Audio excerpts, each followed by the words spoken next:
Bismillahirrahmanirrahim. Assalamualaikum warahmatullahi wabarakatuh.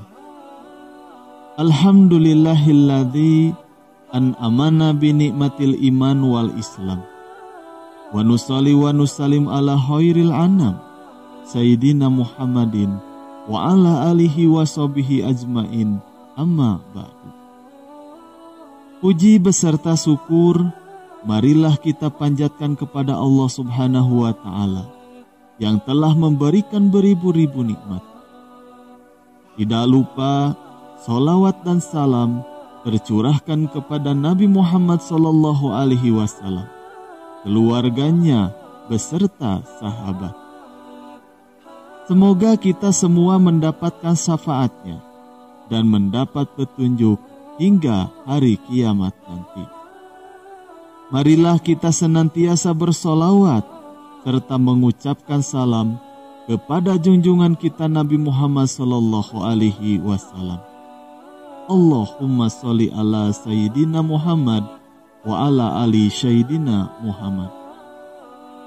Doa dan harapan saya, semoga saudaraku semuanya selalu diberikan kesehatan, dilapangkan rezekinya, dan diampuni dosa-dosanya, juga dipanjangkan umurnya. Amin ya robbal alamin. Sahabat rahasia kolbu rahimakumullah. Sebagai manusia, terkadang kita disibukkan dengan urusan dunia yang memiliki batasan dan terkadang melupakan alam kubur. Padahal alam kubur semuanya sungguh terasa gelap, mencekam, dan juga sunyi.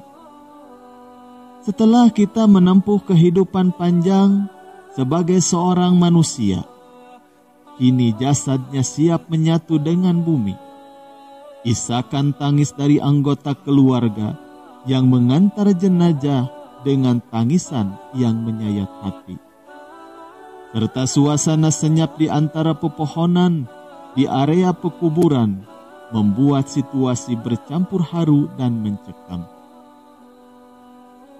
Tepat selepas langkah terakhir para pengantar jenazah meninggalkan makam. Apakah yang akan terjadi di alam kubur? Menurut sabda Nabi, alam kubur merupakan alam pertama yang akan kita pijak dari akhirat. Inilah tempat pertama dari manusia setelah meninggal, dan tempat menunggu hari pembalasan tiba kelak. Selama hidupnya, seseorang mungkin menjadi orang kaya dan juga terpandang, tetapi semua itu tidaklah ada gunanya. Setelah ajal sudah menjemput, satu-satunya yang tersisa adalah amal perbuatannya. Ada 3 hal yang akan menemani jenazah ke tempat peristirahatan terakhirnya, yaitu keluarga, harta benda, dan amal perbuatan. Namun 2 hal pertama akan segera meninggalkannya di pemakaman, dan yang satunya akan tinggal bersamanya, yaitu amal perbuatannya. Selanjutnya adalah persiapan menyambut sepasang malaikat yang akan hadir ke kubur dan akan menanyakan beberapa hal. Itulah kengerian pertama yang akan dialami di alam kubur, dan ketika itu hanya amal perbuatan selama hiduplah yang akan menjadi pelindung bagi mayat tersebut. Lalu, apa sajakah yang akan ditanyakan oleh kedua malaikat tersebut? Dan bagaimana sesosok mayat akan menjawab setiap pertanyaan yang disampaikan? Malam pertama di alam kubur, sepasang malaikat datang menghampiri. Sepasang malaikat itu adalah Munkar dan Nakir yang memang mengemban tugas sebagai pemberi pertanyaan di alam kubur. Tepat ketika mereka datang, ruh dikembalikan ke jasad untuk menjawab pertanyaan malaikat, dan kedua malaikat itu akan mendudukkan mayat untuk diberikan pertanyaan. Pertama adalah mengenai Tuhan. Jasad akan diberikan pertanyaan, siapakah Tuhannya? Pertanyaan kedua adalah tentang agama. Apa agama dari sang mayat? Pertanyaan ketiga adalah tentang nabi. Siapa nabi dari mayat tersebut? Jika ketiga pertanyaan tersebut tidak mampu dijawab, maka seketika itu akan datang hawa panas dari neraka beserta racunnya yang akan menerjang tubuh si mayat. Lalu akan muncul sesosok pria yang berbau busuk memakai baju compang-camping dan wajahnya sangat buruk. Siapakah dia? Dia tidak lain adalah amal perbuatan buruk dari si mayat itu sendiri. Amal buruknya telah berubah menjadi sosok yang buruk rupa, juga berbau busuk, yang sebenarnya adalah perwujudan dari mayat itu sendiri. Dan neraka telah menunggu kehadiran mayat tersebut. Selama menunggu hari pembalasan itulah, sang jasad akan berkali-kali menderita siksa kubur yang teramat pedih dan juga tidak pernah terbayangkan sebelumnya. Tapi berbalik 90 derajat jika semasa hidupnya sang jasad berbuat amal baik, maka semua pertanyaan malaikat akan terjawab semuanya, dan orang seperti ini dijanjikan surga sebagai tempat peristirahatannya.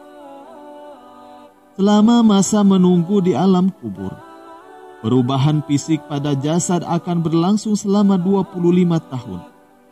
Hitungannya mulai dari malam pertama hingga 25 tahun setelahnya. Pada malam pertama, jasad akan mulai membusuk, dan bagian tubuh yang akan pertama kali membusuk adalah bagian perut dan juga kemaluan. Itulah alasan kenapa semasa hidup manusia diharuskan menjaga dua bagian tubuh tersebut. Dan ketika itu, jasad juga akan mulai berubah warna, menjadi agak hijau dan cenderung gelap. Semua organ tubuh bagian dalam akan mulai membusuk, seperti lambung, paru-paru, hati, dan limpa. Pada malam ketiga, jasad akan mulai mengeluarkan bau busuk. Dan setelah 7 hari, wajah jasad akan mulai membengkak dan akan terlihat jelas di bagian pipi serta di kedua mata. Setelah 2 minggu, tubuh akan semakin membusuk. Perlahan-lahan rambut si mayat akan mulai rontok dan terurai bersama tanah. Pada hari ke-15, jasad akan mulai dikerubuti oleh hewan-hewan tanah seperti ulat. Dan setelah mayat tinggal dalam tanah selama 6 bulan, daging yang tadinya menempel di tulang akan menyatu dengan tanah dan hanya menyisakan sedikit. Cuma tersisa tulang dan rangka dari jasad tersebut. Setelah 25 tahun, kerangka pun hancur dan akan meninggalkan 1 biji tulang yang sangat kecil. Dari tulang itulah kelak manusia akan dibangkitkan dari hari pembalasan. Allah Subhanahu wa Ta'ala berfirman, tiap-tiap yang berjiwa akan merasakan mati. Dan sesungguhnya pada hari kiamat sajalah disempurnakan pahalamu. Barang siapa dijauhkan dari neraka dan dimasukkan ke dalam surga, maka sungguh ia telah beruntung. Kehidupan dunia itu tidak lain hanyalah kesenangan yang memperdayakan. Quran Surat Ali Imran ayat 185. Allah memberikan peringatan kepada seluruh makhluk bahwa setiap jiwa akan merasakan kematian. Hanya Allah Ta'ala sajalah yang maha hidup yang tidak akan mati. Adapun jin, manusia, dan malaikat, semuanya akan mengalami kematian. Kematian merupakan hakikat yang menakutkan. Dia akan mendatangi seluruh orang yang hidup dan tidak ada yang kuasa untuk menolak maupun menahannya. Maka sudah sepantasnya kita bersiap-siap untuk menghadapinya dengan iman dan amal soleh. Setelah kematian datang kepada kita, maka kita akan menempuh fase alam kubur. Semoga kita termasuk golongan orang-orang yang dapat menjawab pertanyaan kedua malaikat tersebut dan dimasukkan ke dalam surganya Allah Subhanahu wa Ta'ala. Wallahu a'lam bishawab. Wassalamualaikum warahmatullahi wabarakatuh.